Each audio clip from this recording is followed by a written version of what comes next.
Support for the roundup comes from Symphony 3. Councils around the country are working hard to keep their communities safe and prepared before, during and after emergencies such as bushfires and floods. And in recent weeks, Symphony 3 has been working with councils around Victoria, including Greater Bendigo, Mildura, Ararat and Golden Plains, to create emergency dashboards, pulling together live data including weather, traffic, emergency incidents, unplanned and planned disruptions, news and social media feeds. An emergency dashboard is cost-effective and can be deployed in just 3 days. Find out more at www.symphony3.com.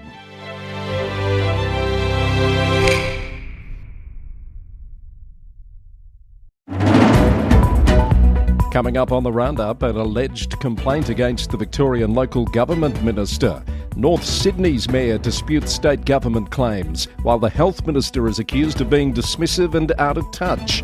A sector-leading 4-day week plan defended by Launceston Council CEO. A council considering a name change. A council CEO reportedly suspended and under investigation. Plus a string of councillor resignations in Western Australia. Hello, I'm Chris Eddy. All of that and more is just ahead on Australia's #1 local government podcast. It's your Monday morning edition of the Local Government News Roundup.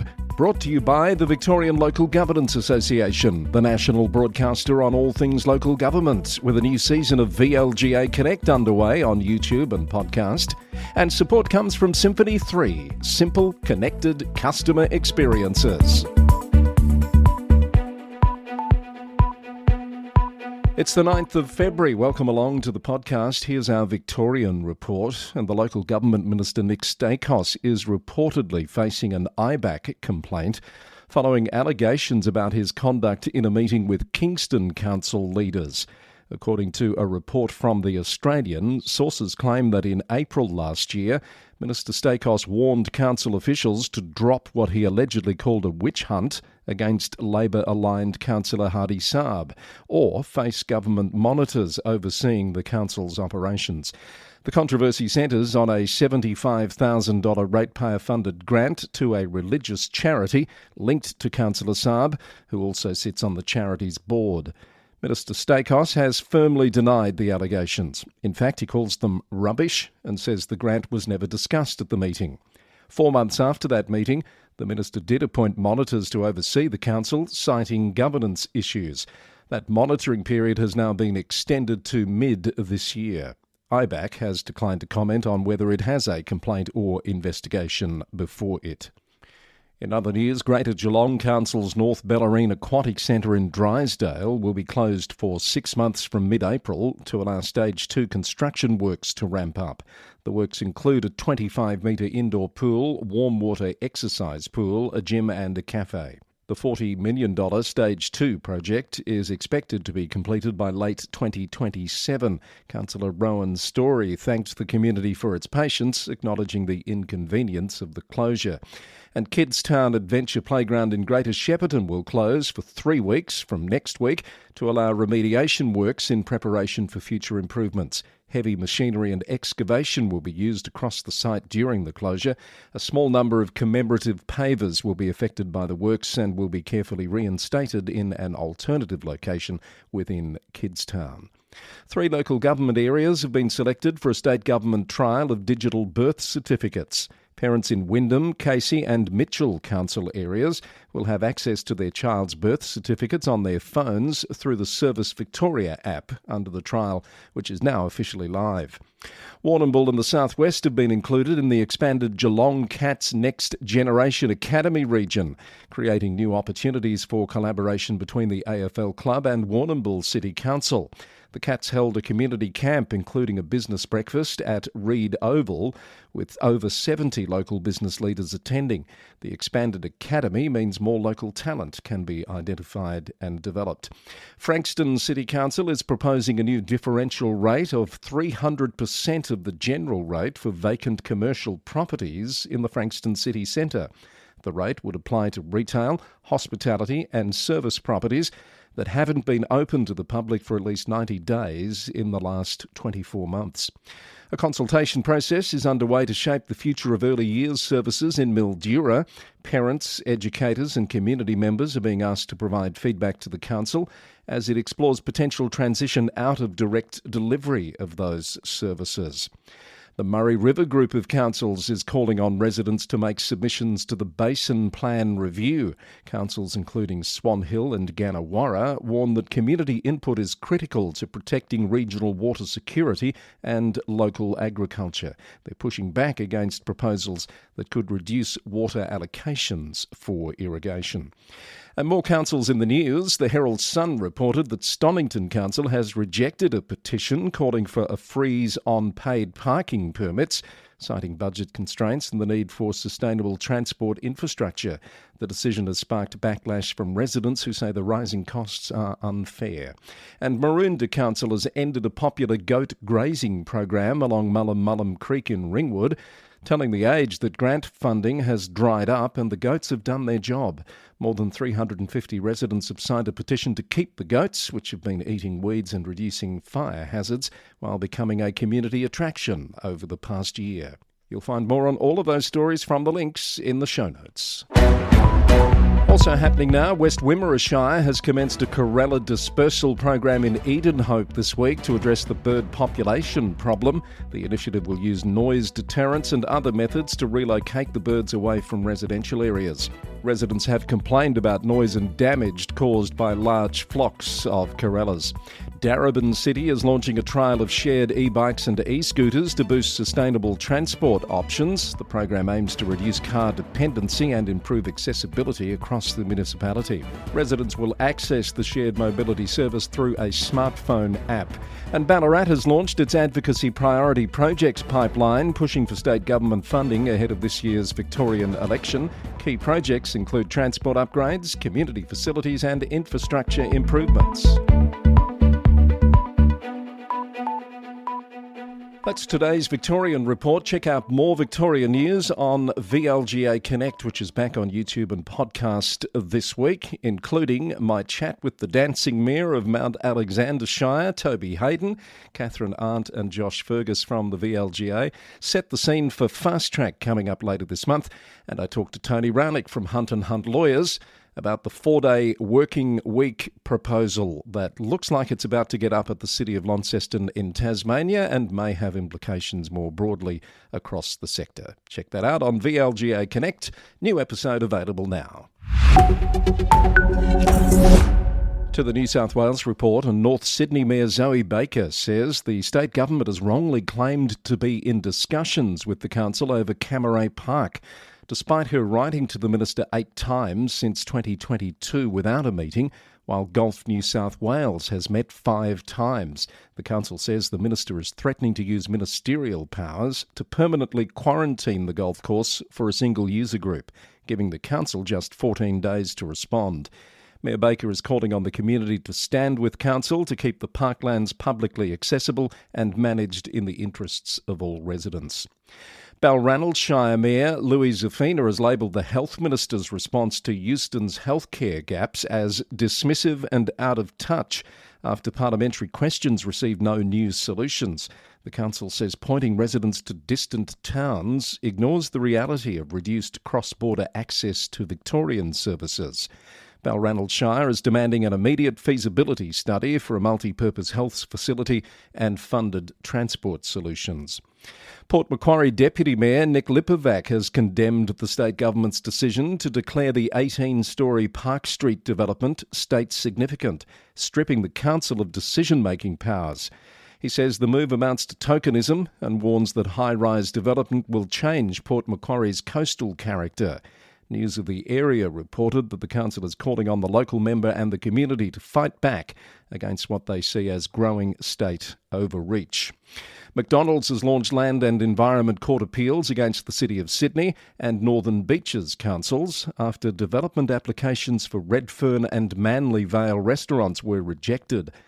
Yahoo News reported that conciliation conferences are scheduled for April and May, with locals expressing disappointment that community opposition is being dismissed. Hilltops Council warns that the town of Burrawa may move to Level 3 water restrictions within days, as extreme heat and low rainfall continue to drain the town's water supply. The Weirs inflow has dropped significantly, despite current Level 2 restrictions and bore water use. Council is urging residents to conserve water immediately to avoid more severe measures. Greyhound Racing New South Wales has officially ended racing at Lismore's CBD track and is offering the flood-damaged site to the council as a free gift. The Mercury reported that the council will vote this week on accepting the 5 lots, but has no immediate use for the land and wants strict due diligence on potential contamination before signing. Shellharbour City Council is cracking down on illegal parking in school bus zones as students return to class, expanding its enhanced no parking zone program with highly visible bollards.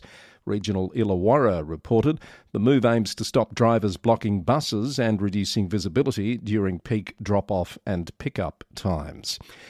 Destination Kiama is calling on Kiama Council to guarantee funding for the next New Year's Eve Sky Show after describing the town as a ghost town without fireworks.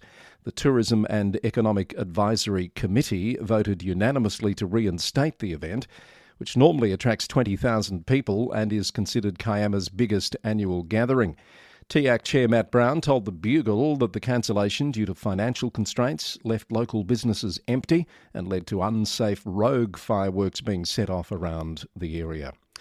Queanbeyan-Palerang Regional Council has deferred a decision on flooding concerns along the Queanbeyan River, requesting critical information on evacuation times, early warning systems and how other councils handle development in high-risk flood zones. The council wants to know the minimum warning time for safe evacuation during a major flood and the maximum evacuation window when the Googong Dam peaks. Results will be shared with the Queanbeyan Floodplain Management Committee. And the New South Wales Government has introduced new legislation to Parliament aimed at shutting down unlawful places of worship that are spreading hate and division.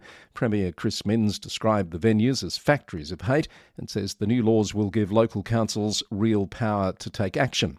Under the proposed changes, councils will be able to issue orders to stop activities that breach planning laws or pose risks to public safety, and penalty fines will double.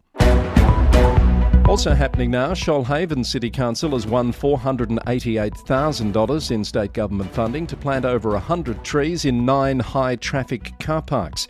Soil vaults will be installed in the asphalt to ensure the mature broad canopy trees develop strong root systems over the next 12 months.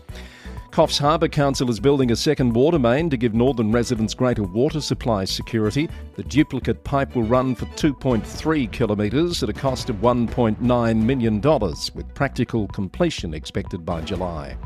And Clarence Valley Council has published the results of its latest staff engagement survey, showing an 81% participation rate and a 61% engagement score, up 7% from 2023. Highest scores were for staff knowing what's needed to succeed in their roles, while the lowest were around seeing positive changes from the last survey and perceptions of fair pay compared to other councils.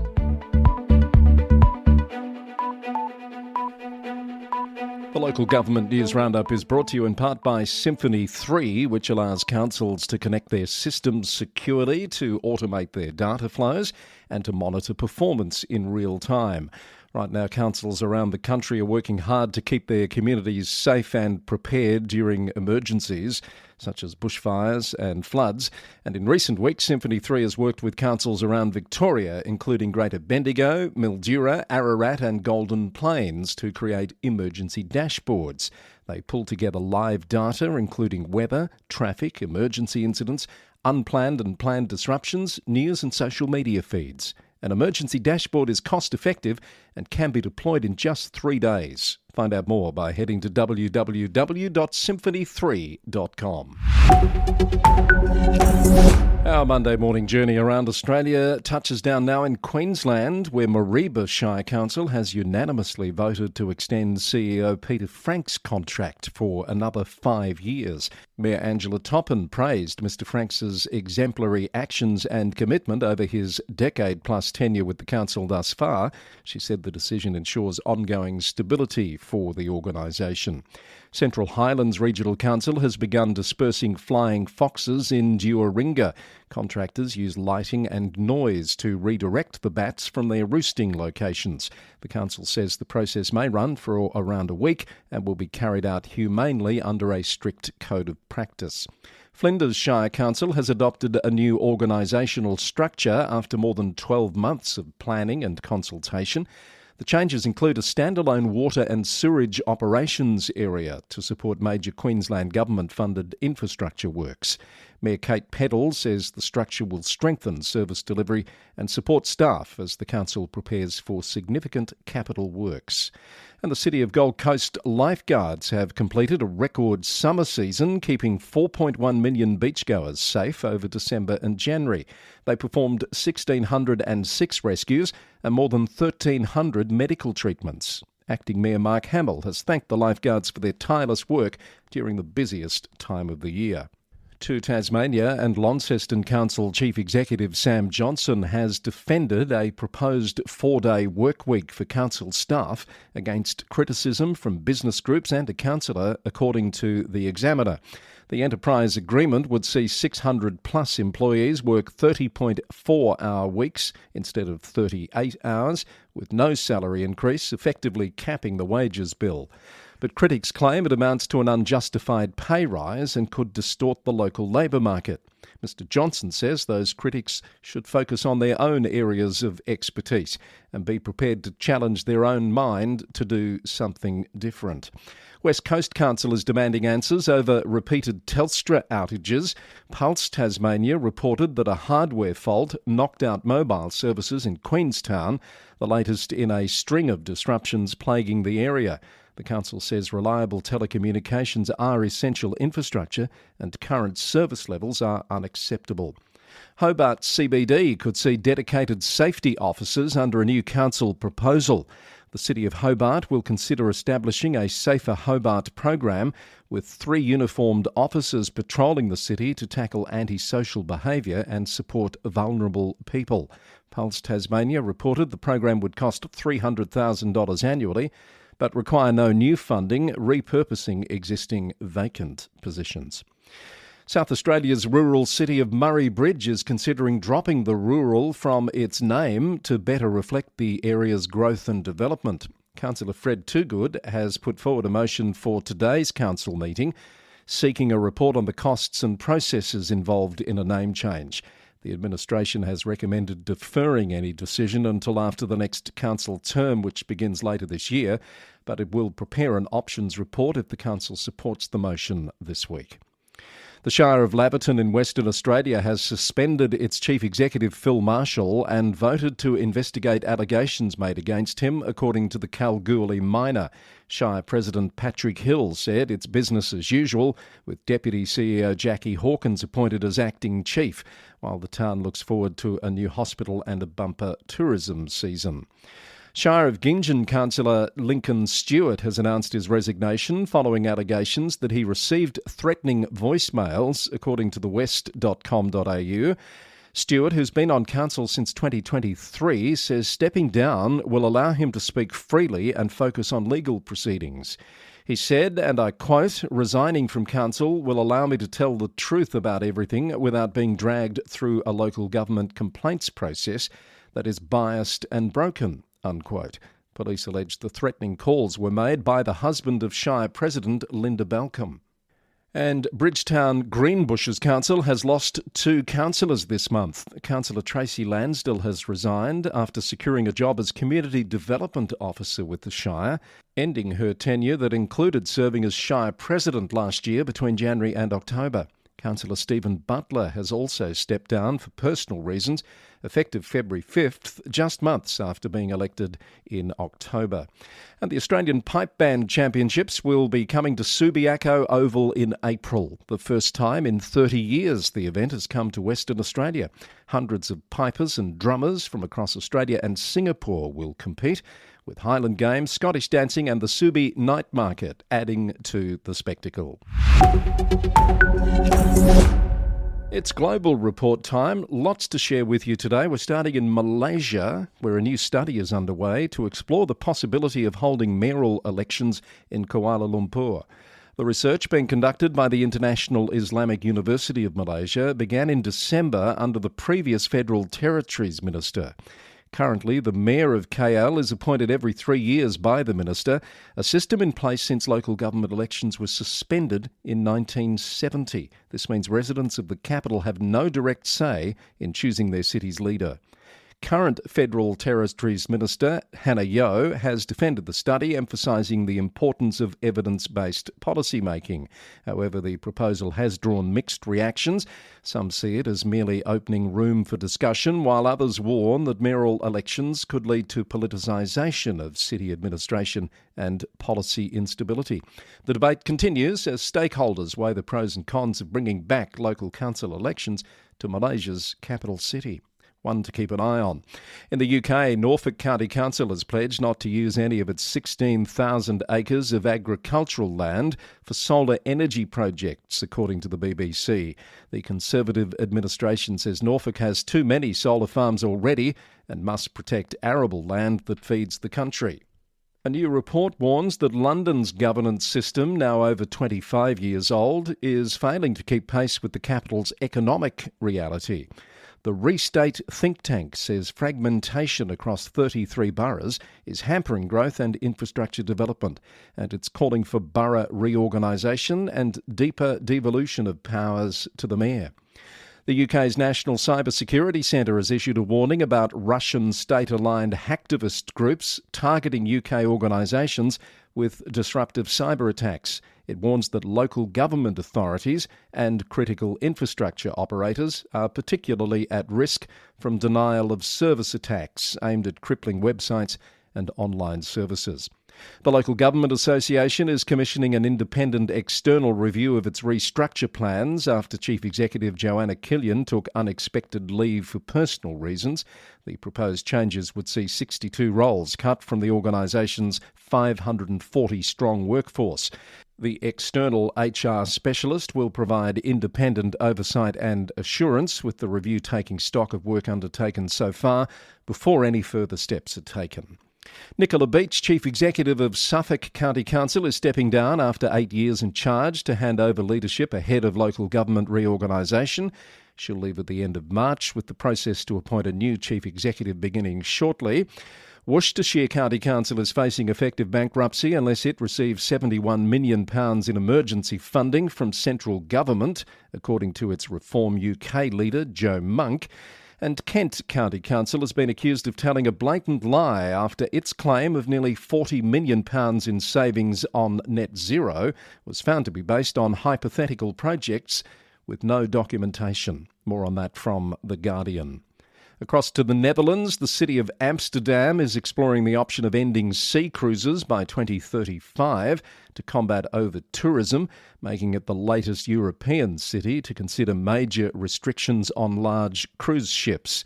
The wife of a suspended mayor in Minglanilla, the Philippines, has taken charge of the municipal government. That's after her husband and other top officials were suspended for 1 year, according to a report from the Manila Times. First Councillor Leslyn Enad has assumed the role of acting mayor following preventive suspension orders issued by the Office of the Ombudsman over alleged permit violations. Spokane City Council in the US has voted to require landlords to participate in eviction prevention programs for at least 30 days before removing tenants for non-payment of rent. The measure passed 5-2 to and aims to keep families in their homes by connecting them with rental assistance and mediation services, according to a report from spokesman.com. The US Conference of Mayors has released a new AI playbook in partnership with Google to help city leaders integrate artificial intelligence into government operations. The guide recommends starting with low-risk projects like translating city council meetings or processing sewer pipe videos to identify cracks.